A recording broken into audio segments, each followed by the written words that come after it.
Welcome everyone, I'm King of Valence, and thanks for watching this Spore speedrun challenge. This is Civilization stage, completed on hard difficulty, starting as military, but ending as economic. We're also going to beat this scenario without using any of our usual glitches, exploits, or super weapons throughout the stage. On hard difficulty, we get one free move, so we are going to capture a spice geyser on the far side of the continent where the other cities will spawn. Normally taking over all the spice geysers on the continent is fairly easy. However, we are not going to switch between our fast and powerful vehicles. Switching our vehicles on the fly like this could be heavily exploited, so we won't be using it for this run. Instead, we chose this more balanced military tank. We captured the first spice geyser, and we'll send it to the next one. Quickly buy another tank and boat back home to capture as many nearby geysers as we can.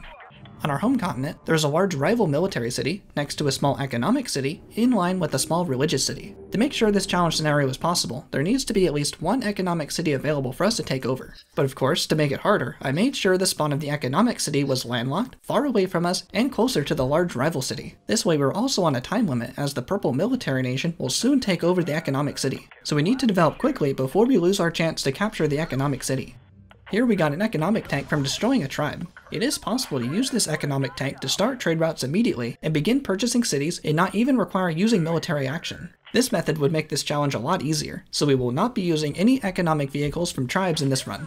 We'll keep the extra military tank from the tribe, and we'll send them over to the economic city. Starting as military in Civilization stage gives the most starting negative relationship from other nations. Other military nations like Purple Nation will immediately start at war with us with negative 30 relationship, and large religious nations will start with minus 20 relationship. We can give them compliments to end the war and boost the relationship slightly with the other nations. We're eventually going to need to start trade routes with the other nations on the far continent, so stopping wars early is ideal. And while we are going around to the other nations, this will give us a chance to remove the religious capture glitch, so religious nations won't be prevented from capturing the other cities.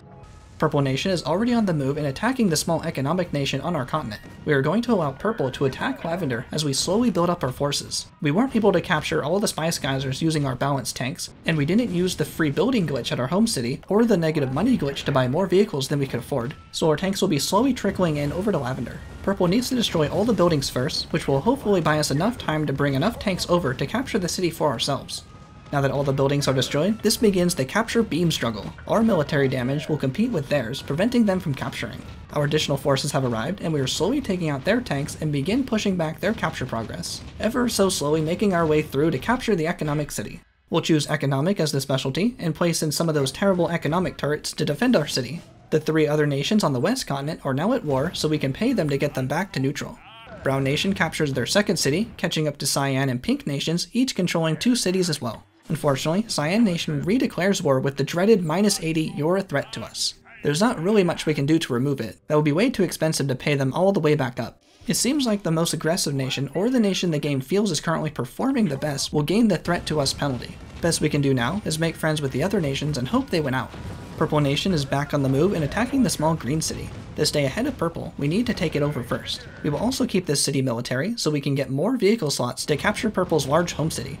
Brown Nation is asking us to declare war on Pink Nation. Normally we can just bypass this communication screen and not have to answer, but since that's included in our no glitches, we have to choose. Denying Brown is likely our best option. Each denial only gives a minus 20 relationship penalty up to minus 50. I'm still not sure who the best nation is to work with yet. We still need a bit of time to see who's the best strategic partner to fight Cyan, so best not to make Pink an enemy just yet, and we'll pay to get Brown back on our good side. To complete this challenge and finish Civilization stage as economic, we need to finish Civilization stage in the blue economic range in the history timeline as we advance into space stage. We started right in the middle of military, and the timeline moves based on how we capture rival cities. After some testing, I found that we can capture at most 4 cities through military means if we capture the remaining 5 as economic. But after 5 military captures, only being able to capture the remaining 4 cities as economic won't be enough to make the blue range. Interestingly, if we capture our first city as economic using that economic tank from the tribe, that will get us into range immediately after only purchasing 1 city. This is because the amount of movement on the timeline diminishes per capture, so we get a lot of movement as the first city gained. For this run, we plan to capture 3 cities as military, then to capture the rest of the cities as economic. This will safely get us into the economic range. And now we're on to Purple's last home city. Brown captured Pink's small north city, and Cyan is about to capture Pink's large home city. Pink is about to be eliminated, and Cyan is at war with us. This shows that it's time to go all in, becoming friends with Brown Nation. Cyan captures, and now Cyan and Brown both have 3 cities each. We'll pay Brown Nation all the way to make them friendly, hopefully preventing them from seeing us as a threat as well. We are making great progress on Purple Nation, and once we capture all 4 cities, we'll be able to assist Brown Nation.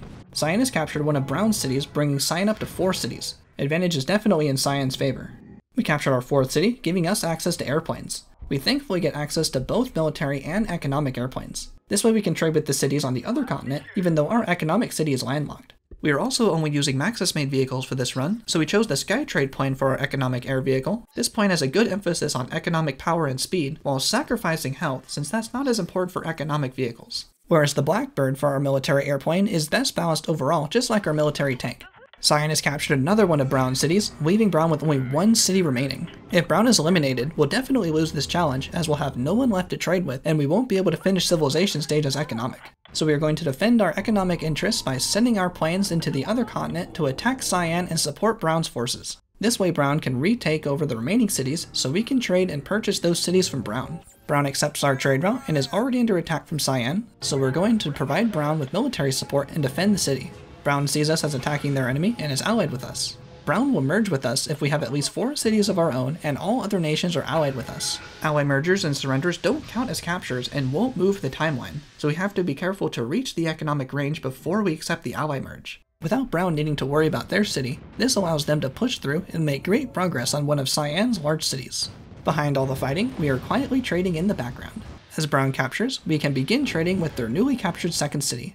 Brown appears to want to recapture the North City, but is driving by some turrets. Don't worry Brown, I've got those for you, and we can move up and help Brown capture. With our combined forces, Cyan doesn't stand a chance, and Brown claims another city, which we immediately start trading. Brown is about to take another city, but this time we're going to ask them to attack the last small city once we are done here. Now we have a giant air force that can easily strip the turrets for Brown to move up with no resistance.